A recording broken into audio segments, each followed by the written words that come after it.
इस वक्त मैं मौजूद हूँ रांची के बापू वाटिका के पास। आपको बता दें कि एक बार फिर झारखंड आंदोलनकारी महासभा के द्वारा सामूहिक उपवास आंदोलन किया जा रहा है। और आइए सीधा जुड़ते हैं इन लोगों से, बातचीत करते हैं क्या कुछ वजह है यहाँ पे आंदोलन कर रहे हैं, किन मांगों के साथ यहाँ पे आए हैं प्रदर्शन करने। आइए सीधा इन लोगों से बात करते हैं और जानते हैं इनका क्या कुछ कहना है। देखिए, झारखंड अलग राज्य का निर्माण हुआ है, लंबे त्याग संघर्ष और कुर्बानी से राज्य का निर्माण हुआ है। और ये झारखंड के लिए हमारे शहीदों ने, पुरखों ने भी लड़ाई लड़ा उस समय से।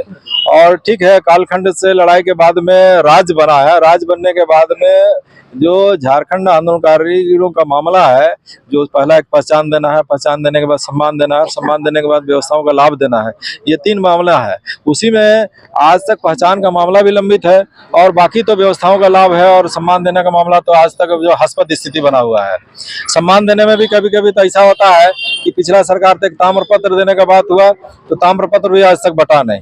कहीं कहीं पर तो जो डीसी के द्वारा कागज भी दिया जा रहा है, तो कहीं कहीं डीसी का चपरासी देता है। आप देखिएगा, रांची यूनिवर्सिटी में जब कन्वोकेशन हुआ तो माननीय कलाम साहब आकर, राष्ट्रपति, महामहिम राष्ट्रपति जी आकर के बच्चों को सर्टिफिकेट दिए थे। तो आज झारखंड आंदोलनकारियों को सर्टिफिकेट देने का मामला या सम्मान देने का मामला इस तरह से होता है।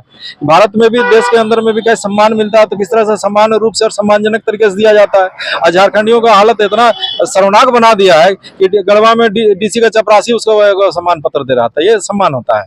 इसीलिए हम लोग कहते हैं सम्मान भी देना है तो सम्मानजनक तरीके से और समान रूप से दीजिए। तो पहला पहचान का मामला है, दूसरा सम्मान का मामला है। और भारत सरकार के गृह कारा आपदा प्रबंधन 1952 जिसके तहत आपका फ्रीडम फाइटरों का चयन हुआ है, वो तो हम लोग कहते हैं ना कि जिस तरह फ्रीडम फाइटर से, जिस कानून से हुआ है, तो हम लोग को भी फ्रीडम फाइटर का दर्जा दे दीजिए। और जो फ्रीडम फाइटरों को जो व्यवस्था देते हैं वही व्यवस्था का लाभ हम लोग को भी दे दीजिए।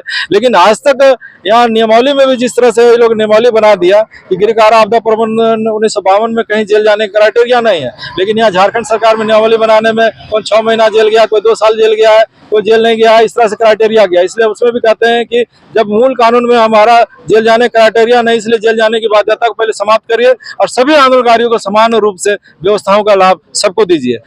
उसमें आपका आदरणीय गुरु जी, जो झारखंड के अभी वर्तमान में जिनकी सरकार चल रहा है, जिसके पार्टी का राज है और जिनके सुपुत्र पिछला सरकार में भी थे और अभी भी सरकार में है, उनसे भी हम लोग कहे हैं कि अगर उत्तराखंड में आप देखिए, वहाँ नैतिकता, वहाँ मुख्यमंत्री कैसा दिखाया कि पहले वहाँ 350 जो आंदोलनकारी थे, राज बनाने की लड़ाई लड़ रहे थे, उनको सम्मानित किया और उसके बाद मुख्यमंत्री का पद का शपथ लिया था। वो दिखाया, नैतिकता दिखाया। और यहाँ पर आंदोलनकारी आज भी रोड में लड़ रहे हैं। हम लोग तो पिछला बार आके भिक्षाटन करके गए, खाली कटोरा लेके गए कि कटोरा हम लोग खाली लेके आए हैं कि कुछ कटोरा में डालिए करके। लेकिन बड़ी हास्यास्पद स्थिति है कि कटोरा में मुख्यमंत्री के द्वारा कुछ भी नहीं डाला गया। पिछले बार भी वादा किया गया था कि सरकार बन जाने दो, उसके बाद सारी मांगे पूरे की जाएगी। तो इस पर आप क्या कुछ कहना चाहेंगे? अभी देखिए यहाँ पर क्या हो रहा है कि हम लोग कह रहे हैं हेमंत बाबू को कि कम से कम उत्तराखंड में जिस तरह से उन्होंने सम्मान भी कर दिया और सम्मान करने के बाद पेंशन भी दे रहे हैं और व्यवस्थाओं का लाभ भी वहाँ पर दे रहा है, दिख रहा है वहाँ। यहाँ तो हम लोग इसीलिए कह रहे हैं कि उत्तराखंड और छत्तीसगढ़ और कहीं भी साथ में राज बना, छोड़ हटाइए दिए। गुरुजी 2011 में अर्जुन मुंडा को चिट्ठी लिखे थे कि प्रत्येक आंदोलनकारियों को 8000 पेंशन, एक पक्का मकान, निःशुल्क चिकित्सा व्यवस्था, निःशुल्क पढ़ने की व्यवस्था, उनके आश्रितों को नियोजन की व्यवस्था, ये सब आदरणीय गुरुजी लिखे थे। तो हम लोग कहते हैं कि कोई बात को मत मानिए, लेकिन कम से कम गुरुजी का तो बात को मानिए और गुरुजी मॉडल लागू कर दीजिए ना, उसमें क्या दिक्कत है आपको? तो आश्वासन वगैरह मिला है? आश्वासन कहाँ मिला? हम लोग तो बार बार हम लोग कह रहे हैं कि ज्ञापन हम लोग दे रहे हैं। हम लोग से आज तक वार्ता नहीं हुआ है। अभी तक खाली क्या हुआ है कि हम लोग जब भी घेरा डेरा डाल के 18 दिन तक हम लोग लगातार विधानसभा के सामने बैठे थे और मुख्यमंत्री आवास का घेराव भी किए थे और कई बार गए हम लोग, तो मांग पत्र सिर्फ सौंपे हैं। और हम लोग उस समय से आग्रह कर रहे हैं कि हम लोग झारखंड आंदोलनकारियों से एक वार्ता करिए। वार्ता करने के में आप इस तरह से व्यवस्था बनाइए कि तय सीमा के अंदर में सभी आंदोलनकारियों का चयन हो जाए। चयन होने के बाद जो सम्मान मिलना वो सम्मान भी मिल जाए और व्यवस्थाओं का लाभ भी मिल जाए। और इस वार्ता में जिस तरह से हम लोग भी पहले पटना दिल्ली वार्ता में जाते थे, तो किस तरह से लालू यादव के समय में बात होता था तो चीफ सेक्रेटरी होता था, होम सेक्रेटरी होता था, आपका फाइनेंस सेक्रेटरी होता था, लॉ सेक्रेटरी होता था, सब बैठता था और समस्या का समाधान होता था। तो ऑटोनोमस काउंसिल बना, फिर बिहार विधानसभा से अलग राज्य का बिल पास हुआ। उसी तरीके से हम लोग कहते हैं कि भैया वार्ता करिए ना हम लोग से, और वार्ता करिए। और झारखंड आंदोलनकारी महासभा का प्रधान महासचिव, सबसे पहला बात है कि मुख्यमंत्री हेमंत सोरेन कई जगहों पर ये स्वीकार किए हैं कि, और ये कहते भी हैं कि मुझे गर्व है कि मैं एक आंदोलनकारी का पुत्र हूं। लेकिन वे आंदोलनकारी का पुत्र को ये अपने दिल से स्वीकार करते हैं, लेकिन आंदोलनकारियों के हित में कार्य करें ये उनको पल्ले नहीं पड़ता है। सबसे पहला बात है कि जिन आंदोलनकारियों ने अपने कुर्बानियों के बदौलत अपने घर बार छोड़ने के बाद ये झारखंड का निर्माण किए हैं, इन झारखंड आंदोलनकारियों के हित में अब तक ये सरकार कुछ नहीं किया है। जैसे हमारे राजू दा ने कहा कि कम से कम गुरुजी मॉडल लागू कर दो। क्या लग रहा है वो मॉडल? बस हम एक ही चीज का अनुरोध करना चाहेंगे इस सरकार से कि जल्द से जल्द एक आंदोलनकारियों के लिए विशेष सत्र बुला करके झारखंड आंदोलनकारियों के समस्याओं का निदान करें। 11 सूत्री मांग पत्र जो उनको दिया गया है उस पर विचार करें और जेल जाने की बाध्यता को समाप्त करते हुए समान रूप से सभी आंदोलनकारियों को समान रूप से उसको मान सम्मान नियोजन पेंशन दिया जाए। बीमार पड़ते हैं तो इनके इलाज के लिए पैसा नहीं होता है। कुछ लोग हैं जो अभी भी बिस्तर में पड़े हुए हैं, एड़िया रगड़ रगड़ के मर जा रहे हैं दवा के अभाव में। तो ऐसे लोगों के लिए कम से कम इलाज के लिए आयुष्मान से नाम जोड़ देते या फिर एक इलाज के लिए कार्ड ही बना देते, जो कि कम से कम कहीं भी जाते कोई भी हॉस्पिटल में इलाज तो हो जाता है उनका। तो जीविका के साधन जुटा, दूसरा उनके साथ जुड़े हुए उनके आश्रित जो हैं तो उनके लिए भी जो कुछ पढ़े लिखे हैं उनके योग्यता के अनुसार कहीं नौकरी दे देते, नियोजन में शामिल करते। तो हम लोग का यही सब खास मेन मुद्दा यही सब है कि उनका जीविका के लिए पहला तो पेंशन, पहला सम्मान, दूसरा पेंशन, उनके आश्रितों के लिए कुछ नियोजन में शामिल कर देते हैं। जी, और आप लोग बार बार यहाँ पे आंदोलन करते रहते हैं, पर अभी तक आप लोग को क्या पेंशन वगैरह एक बार भी मिला कि नहीं मिला? देखिए, हम लोग इतना लंबा से संघर्ष कर रहे हैं और अभी भी अपनी मांग को लेकर ही बैठे हुए, लेकिन अभी तक कुछ भी नहीं मिला। मतलब हाँ, कुछ भी नहीं। जी हाँ, जब आप लोग बार बार मांग करते हैं तो जब आंदोलन करते हैं उसके बाद शायद चालू होता है, उसके बाद फिर से वैसे ही कर देते हैं। देखिए उस बार तो हम लोग बहुत लगातार किए थे। उस बार भी हम लोग देखिए दिन रात वहाँ बैठे हुए थे धरना में, 17-18 दिन रात वहीं पर। उसमें भी बोले कि ठीक है, कुछ आश्वासन वगैरह मिला? उसमें पेपर में भी तो दिया था कि आंदोलनकारियों के लिए हम करेंगे। जी करेंगे। तो मतलब सिर्फ आश्वासन मिलता है उसके? हाँ, उसके अलावा कुछ नहीं। आश्वासन देखने से विज्ञापन वगैरह चलता है। नहीं, अभी तो नहीं आया है, लेकिन हम लोग बीच में फिर गए थे ये भेंट करने के लिए।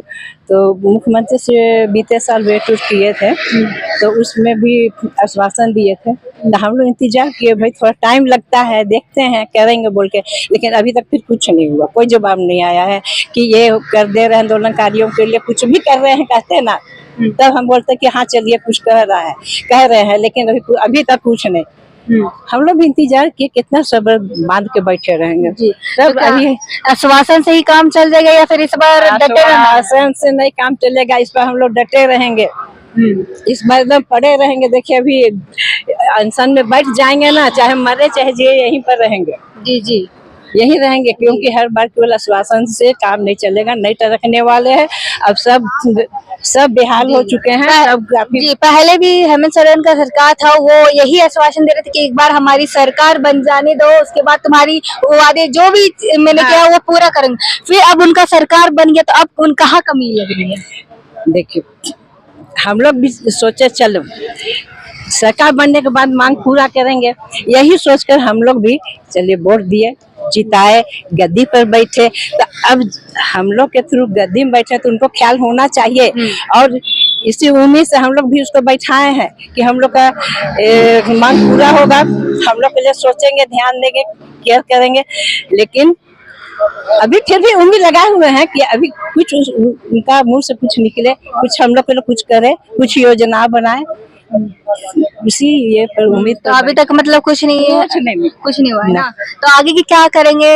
अगर आपकी मांगे पूरी नहीं होती तो आगे की रणनीति क्या? नहीं, वही कह रहे हैं कि अगर अभी नहीं ये मांग कुछ भी जवाब नहीं आता है, हमारी मांग को पूरा नहीं करते तो हम लोग यहीं पर अनशन में बैठेंगे। जी, तो अभी तक एक एक आंदोलन करेंगे, अनशन जी। में बैठेंगे। जी, तो अभी तक मतलब आप लोग की एक भी मांगे पूरी नहीं? ना एक भी नहीं। कल्पना सोरेन से मिले हैं? नहीं, कल्पना से तो हम लोग भेंट नहीं किए हैं। जी। नहीं, कल्पना सोरेन से भेंट नहीं तो हुई है। ये जो एक दिवसीय आप लोग प्रदर्शन कर रहे हैं, कब तक ये चलेगा? आज चलेगा आपका 3-4 बजे तक। आज एक दिवसीय है तो आज भर शाम क्या तक। लगता है ये जो आप प्रदर्शन करे से कितना इफेक्ट पड़ेगा, कितना ये असर होगा इसका? देख, ऐसा तो होना चाहिए। कहाँ का? हमको लगता है बिल्कुल होगा। कहाँ से आए? हम तो रांची से ही हैं। क्या नाम आपका? एरन कच्छप। जैसा कि आपने सुना कि हेमंत सोरेन का सरकार बनने के बाद भी इनकी मांगे ओसे की ओसे ही रही है। अभी हम कुछ और भी महिलाओं से बात करेंगे, जानेंगे उनका क्या कुछ कहना है इस पर। वो भी झारखंड आंदोलनकारी में शामिल है। आज वो लोग भी झारखंड आंदोलनकारी हम लोग आज 20 फरवरी बापू वाटिका में बैठे हैं कि देखिए हम लोग 11 सूत्री मांग कई बार एक दिवसीय उपवास में बैठे हैं और 11 सूत्री मांग हम लोग उनको हेमंत सोरेन को सौंपा भी गया है पहले। उसमें भी मात्र हम लोग को श्वासन केवल दिए हैं, लेकिन आज तक हम लोग को किसी को मिला नहीं है। और मेन झारखंड आंदोलनकारी हम ही लोग हैं, जितना भी है हम लोग के सामूहिक में सब कोई किए हैं। बहुत लोग का तो एक्सपायर हो गया और उसमें कहा गया कि आप लोग का काम करेंगे और यही हम ही लोग के वजह से अभी उसको मुख्यमंत्री का पद मिला है। हमको लोहरदगा जिला में कमर को ऐसा पटोल करके बोले कि मम्मी शिक्षा दीजिए आप, और सबसे पहले पद लेने के पहले हमसे मिला है और अभी हम लोग का कहना नहीं कर रहा, स्वीकार नहीं कर रहा है। इस वजह से हम लोग दुखी हैं उनसे और हम लोग हिम्मत पीछे नहीं हटा रहे हैं, हिम्मत को आगे ही बढ़ा रहे हैं। लेकिन कहना है हम लोग का कि हम लोग का 11 सूत्री मांग को पूर्ति कीजिए। हम लोग आपके लिए सदा के लिए रास्ता आपको उज्जवल ही करते जी, जाएंगे। क्या कुछ है 11 सूत्री मांग है? 11 सूत्री मांग, इसमें सभी आंदोलनकारी को मान सम्मान एक दिया जाए, जेल जाने की बाध्यता समाप्त किया जाए। और तीसरी में है कि स्वास्थ्य विभाग में कोई भी में हम लोग को जोड़ दे हॉस्पिटल सब में, तो वो भी हम लोग चाहते हैं। 20 डिसमिल पक्का मकान 20 डिसमिल जमीन में हम लोग को शहर में पक्का मकान भी दिया जाए। कहाँ से आए? हम लोहरदगा जिला के हैं। क्या नाम आपका? मेरा सीता उरांव है। जैसा कि आपने सुना, इनका कहना है कि गुरुजी मोड को लागू किया जाए। अगर इसको भी लागू नहीं किया जाता है तो सरकार को इनकी कफन मिलने वाली है, पर इनका प्रदर्शन नहीं रुकने वाला। फिलहाल के लिए इतना ही। ऐसे अपडेट के बने रहे न्यूज़ रांची मेल के साथ। धन्यवाद।